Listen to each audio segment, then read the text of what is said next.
So I better get a move on back to the studio. I'll see you there.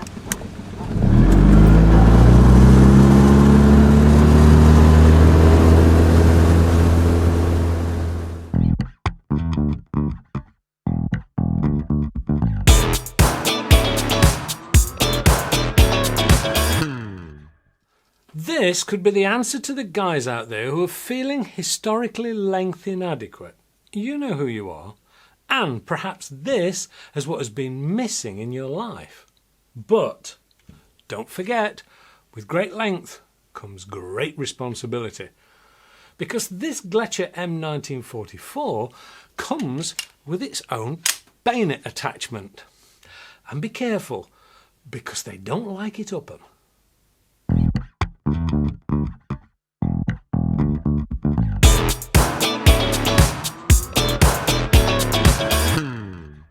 Hello and welcome to AAR On Air.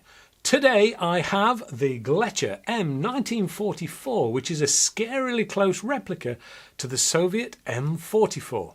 Why scary? Well, its attention to detail is terrific, and anyone who knows me knows knives worry me, and this attached bayonet is not plastic, so please be careful, because whilst it's only a CO2 powered BB rifle, the pointy bit at the end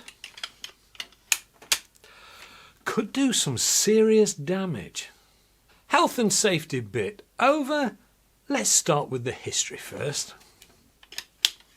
Yes, it's history time again, and this replica represents a version of the Soviet Mosin Nagant that started life in 1943 towards the end of the Second World War. It came about after the Soviet High Command deemed there was a need for a shorter, much handier bolt-action rifle for the Red Army to use, because towards the end of the war most of the combat was in street-by-street action in the major cities that the Germans had either taken or were trying to take possession of.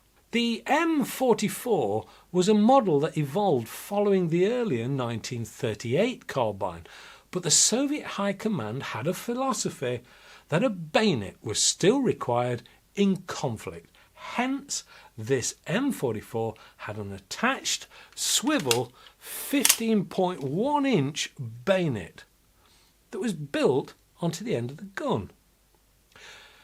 There does, however, appear to be a discrepancy in the Gletscher model, as the bayonet has a catch on both sides, and this was apparently only fitted on the post-1946 versions. So, strictly speaking, whilst this is an M44 replica, it is more likely to be closely matched to the 1946 version. Gletscher have kept this gun quite accurate in its length, the original being 40.4 inches long or 1.03 metres, and the weight on the original was 4.03 kilograms or 8.9 pounds, whereas the Gletscher version topped the scale at a lighter 3.7 kilos or 8.21 pounds. The M44 was made originally at 2 separate factories, and in total more than 7 million were produced between 1943 and 1948. The simplicity of the M44 was its major plus and required little or no technical expertise to use.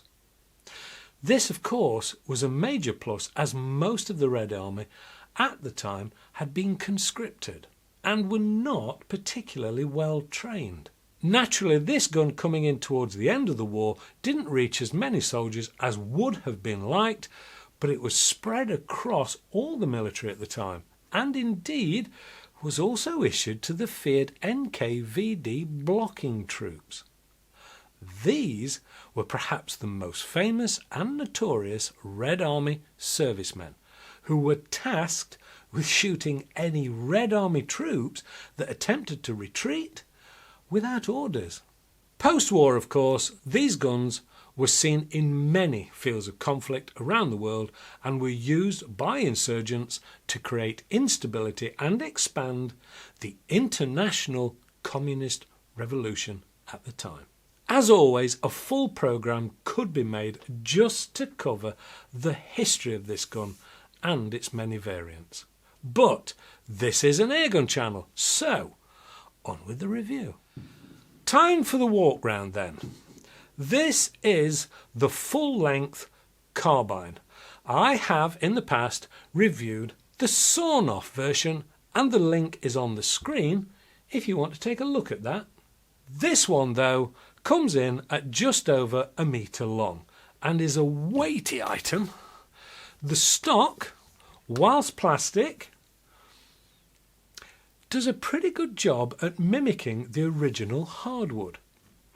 Most everything else on this gun is metal, hence perhaps the close to realistic weight. It comes supplied with the authentic style strap that is also fitted using leather buckles. It's a nice touch.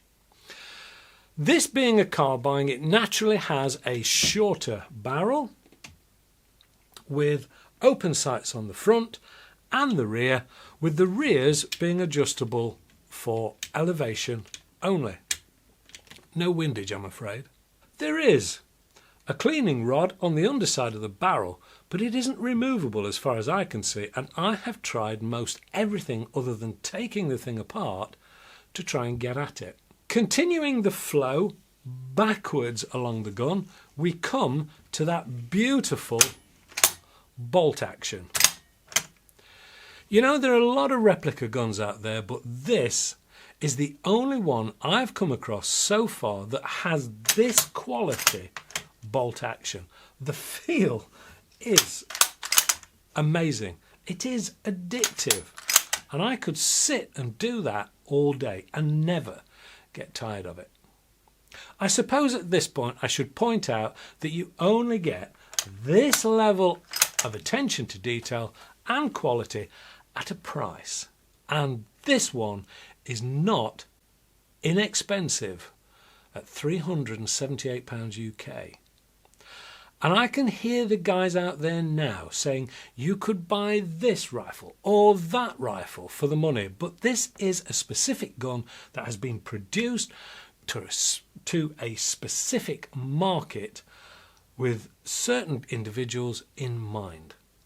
Now, limited as it may be, I, for one, am glad they do these things. The safety is on the rear of the bolt action and is applied by pulling it back and locking into place. I suppose the other option is don't bother cocking it in the first place.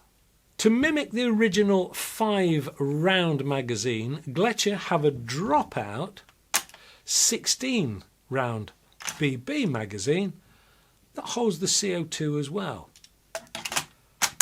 Simply slide back the latch and it ejects itself. Once removed, loading the CO2 is a very simple drop in and tighten with the hex key provided, which is really neat because that slots in within the magazine so you don't lose it. Loading the BBs themselves is really simple. Pull back on the spring, which isn't too tight, you're not going to lose your finger ends, and then simply slot and drop the BBs in one at a time through the end. When you've got all 16 in, release the spring, lock the magazine into place, and it really does slot lovely into place, and you're good to go. Bringing that bayonet into place is a simple process of pull back on the sliding bar, turn it through 180 degrees, and then lock it over the end of the barrel. It also goes through and locks onto the opposite side of the lug. Now, once again, please be careful with this and don't let the kids loose with this gun. Power testing time then. Well, they claim 427 feet per second. Let's get the chrono out. Well, it produced an average of 413 feet per second, which is 2.03 foot-pounds or 2.76 joules, using the standard 5.37 grain steel BBs. It gave out a maximum of 426 feet per second, which is 2.16 foot-pounds or 2.93 joules, which is just 1 foot-pound less than claimed. So, not bad really. Will it shoot any other types of BBs? Putting it simply, no. Nothing, in fact, other than steel BBs. Anything else simply jammed in the mechanism and it refused to even load them. Accuracy then. Well, I'm a bit of a loss with this as to what range to shoot it at, due to its lower power output. Indoor 8 metres or outdoor 40 metres. In the end, I opted for a 10 metre range. Here are the results.